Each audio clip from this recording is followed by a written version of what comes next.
سلام خوب هستی؟ تبریک تبریک. سلفی ماته. فردا میام تمرین دارم. امیری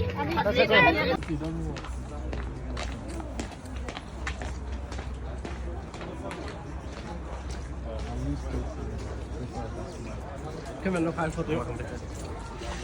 Das ist Flagge von meiner Heimat, Tadschikistan. Ist nicht schlimm, ne? Also meine Heimat. Ich weiß nicht, ne? Alles gut. Vielen Dank. Dankeschön. Tamam. Danke.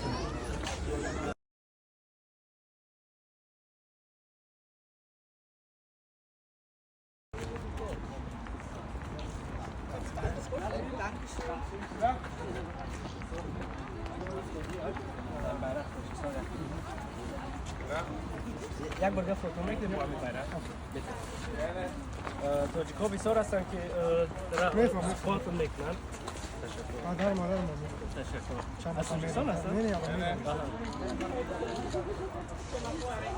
Tamam.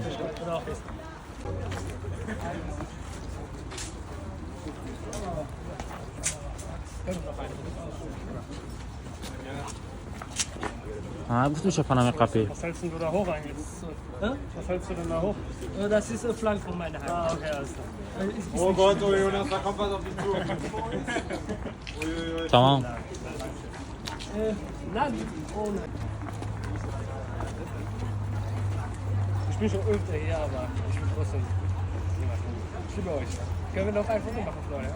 Also das ist so eine Frage von meiner Heimat. Ja, rennt weg! Also Nadim Amiri weiß schon, wir haben zusammen gleich ein Foto gemacht. Weil die Supporter, die man mitmachen, manchmal so YouTube-Slots und so weiter.